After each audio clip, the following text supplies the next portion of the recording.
नमस्कार, political peach पर आप सभी लोगों का स्वागत है।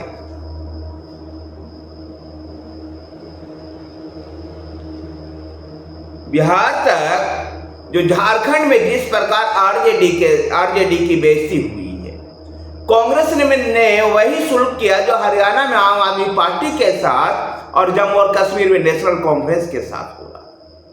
ऐसा ही शुल्क झारखंड में कांग्रेस और झारखंड मुक्ति मोर्चा ने आरजेडी के साथ किया। झारखंड में तो आरजेडी चुप रह गई, लेकिन इसका प्रभाव बिहार में भी दिखाई दे सकता, क्योंकि लालू प्रसाद यादव की जो तासीर है वो चुप रहने की नहीं आती है। मौके पर वो भी बदला लेना जानते हैं। झारखंड में दरअसल 2019 का जो चुनाव था उसमें कांग्रेस, झारखंड विकास पार्टी और आरजेडी जो उस गठबंधन में शामिल थी, उसमें 7 सीटों पर आरजेडी चुनाव लड़ी। झारखंड मुक्ति मोर्चा भी उस गठबंधन का हिस्सा था। 7 सीटों पर चुनाव लड़ी थी, लेकिन झारखंड विकास पार्टी का विलय, बाबूलाल मरांडी वाली जो पार्टी थी उसका विलय भाजपा के साथ हो गया है और बाबूलाल मरांडी भाजपा के प्रदेश अध्यक्ष है। ऐसे में आरजेडी को उम्मीद थी कि अब 12 सीटों पर चुनाव लड़ा जाए, लेकिन कांग्रेस उनको भाव देते हुए नहीं दिखाई दी। तब तेजस्वी यादव ने रांची में 3 दिन तक पार्टी के वरिष्ठ नेताओं के साथ कैंप किया। मुख्यमंत्री हेमंत सोरेन के साथ मिले, लेकिन फिर भी उनकी बातें नहीं बनी। दूसरी तरफ भारतीय जनता पार्टी के नेतृत्व वाली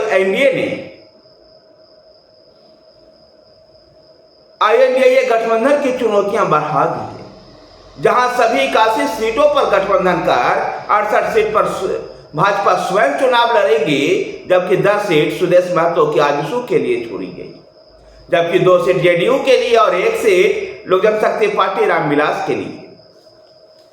वो उन सीटों के भी भाजपा जेडीयू के लिए छोड़ी जहां से उनके सीटिंग एमएलए थे। तो ईचागढ़ और रामगढ़ जैसी मजबूत सीटें जो जहां भाजपा की पकड़ मजबूत थी, वो आजसू के लिए ये सीटें भी छोड़ी।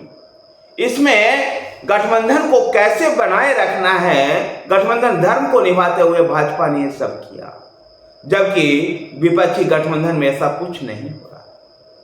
अब देखना दिलचस्प होगा कि झारखंड के इस बंटवारे की लड़ाई बिहार तक कैसे पहुंची। बिहार में अगले साल ही 2025 में बिहार विधानसभा का चुनाव होना है, जहां जो सलूक झारखंड में आरजेडी के साथ, लालू प्रसाद यादव की पार्टी के साथ कांग्रेस और झारखंड मुक्ति मोर्चा ने किया, वही सलूक बिहार में आरजेडी कांग्रेस के साथ कर सकती है। और लालू प्रसाद यादव लोकसभा चुनाव में भी इस प्रकार से देखा गया था। ठीक ऐसा ही सलूक करे 2025 के बिहार विधानसभा चुनाव में कांग्रेस के साथ संभव है। उधर बिहार विधानसभा के 4 सीटों पर हो रहे उपचुनाव के लिए दोनों ही गठबंधन से प्रत्याशी अब सामने आ गए हैं। दोनों ही गठबंधन में अब परिवारवाद की बात नहीं कर पाएगा, क्योंकि पार्टी के नेता के जो स्थापित नेता थे उनके परिवारजनों को टिकट दिया गया। जहां रामगढ़ से सुधाकर सिंह विधायक थे, लेकिन वो जब सांसद बन गए तो उनके भाई और जो उनके पिता जगदानंद सिंह, उनके पुत्र अजीत सिंह को रामगढ़ से टिकट दिया गया है। तो इसी तरह से बेलागंज से जो टिकट दिया गया है सांसद सुरेंद्र यादव के पुत्र विश्वनाथ कुमार सिंह को।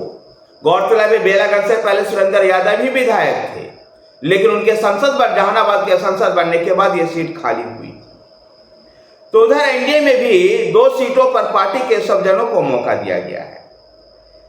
जहां इमामगंज से जीताराम मांझी जो विधायक थे उनकी सीट खाली हुई, तो उन्होंने अपने बहू दीपा मांझी को टिकट दिया है। तो सुनील पांडे तरारी से भाजपा के उम्मीदवार होंगे।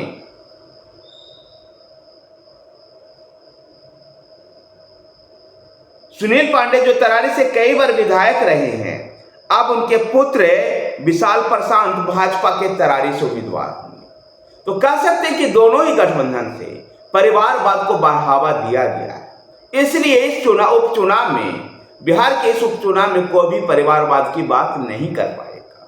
धन्यवाद साथियों, वीडियो को लाइक कीजिए, शेयर कीजिए। हमारे साथ बने रहने के लिए हमारे चैनल पोलिटिकल पेज को सब्सक्राइब कीजिए। धन्यवाद।